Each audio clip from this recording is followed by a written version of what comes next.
Kasus dugaan penipuan tanah kafling mencuat di Kabupaten Sidoarjo. Ratusan warga masyarakat Kabupaten Sidoarjo menjadi korban jual beli tanah kafling yang berlokasi di Dusun Alas Tipis, Desa Pabean, Kecamatan Sedati, Kabupaten Sidoarjo. Ratusan warga tersebut menjadi korban, kini bergejolak menuntut kejelasan proyek tanah kafling serta meminta pengembalian uang mereka lantaran proyek tidak terrealisasi dengan baik. Untuk informasi selengkapnya akan disampaikan wartawan kami yang telah terhubung dari Harian Surya, Fatimatus Zahroh. Rekan Fatimatus, silakan laporan Anda. Ya, terima kasih. Tribuners bisa saya laporkan bahwa dugaan kasus penipuan tanah kafling terjadi di Kabupaten Sidoarjo, tepatnya di Dusun Alas Tipis, Desa Pabean, Kecamatan Sedati, Kabupaten Sidoarjo. Ratusan warga mengaku rugi hingga ratusan juta mengharapkan adanya realisasi tanah kafling, namun ketika sudah ditunggu bertahun-tahun, tanah yang dijanjikan tidak terrealisasi. Bahkan pengurukan juga tidak berhasil dilakukan oleh pihak pengembang, yaitu PT Makmur Tentram Berprestasi atau MTB. Berdasarkan wawancara kami bersama para korban, banyak yang tergiur membeli tanah kafling di daerah tersebut karena lokasinya yang strategis dan juga harganya yang murah, di mana unit kafling yang dijual dengan ukuran 5 kali 10 dibanderol mulai dari harga 130 hingga 150 juta.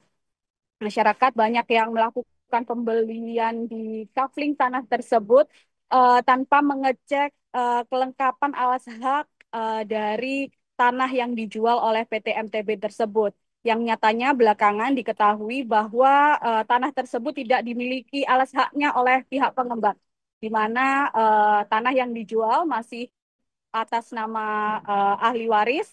Bahkan ada tiga dua dari tiga ancer tanah kafling yang dijual itu masih sudah atas nama PT lain.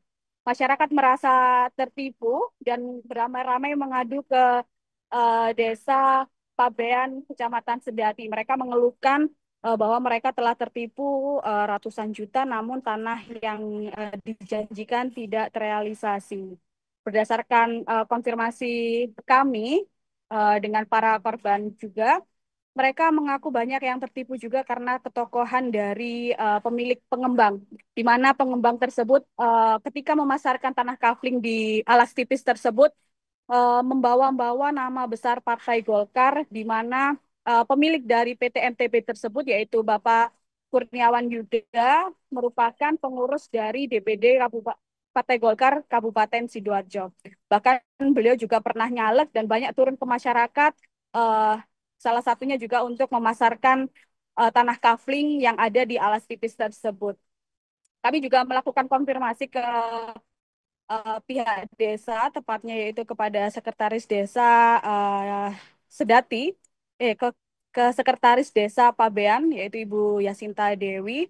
Beliau menjelaskan bahwa tanah kafling di Alas Tipis tepatnya ada tiga ancer yang dijual ke masyarakat dengan proyek Mutiara Alas Tipis.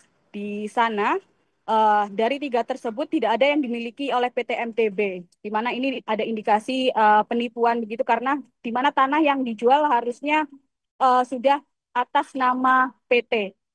Padahal aturan ini sudah jelas di Kabupaten Sidoarjo sejak tahun 2020 tidak ada penjualan tanah kafling maupun izin yang diterbitkan oleh pemerintah Kabupaten Sidoarjo.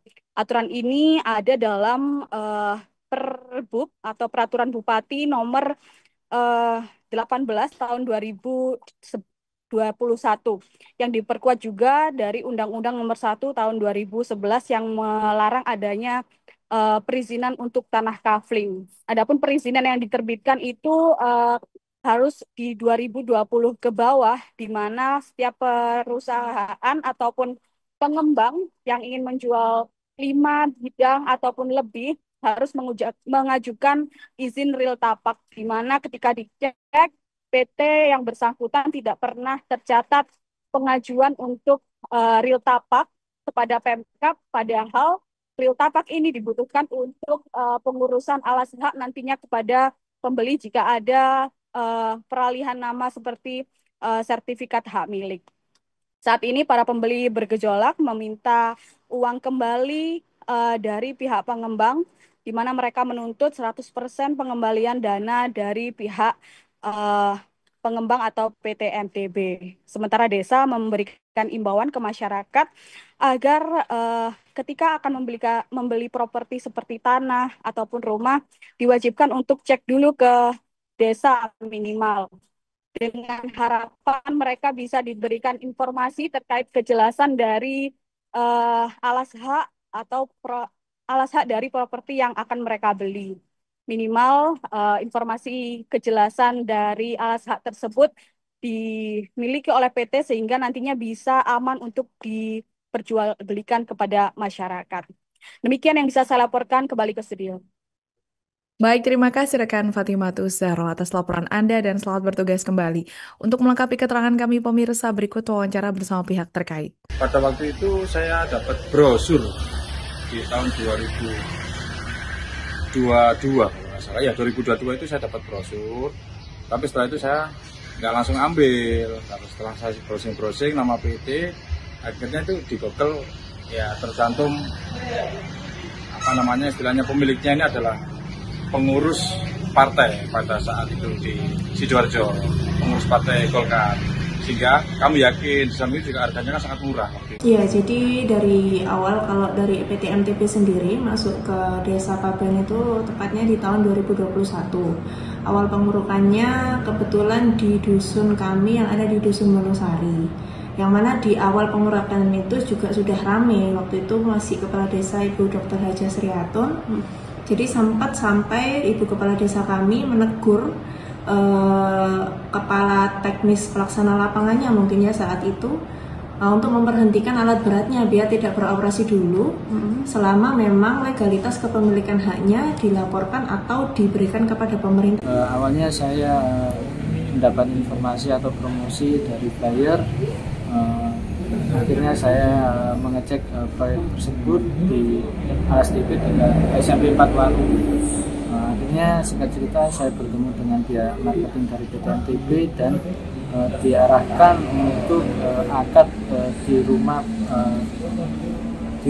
Download Tribun X sekarang, menghadirkan lokal menjadi Indonesia.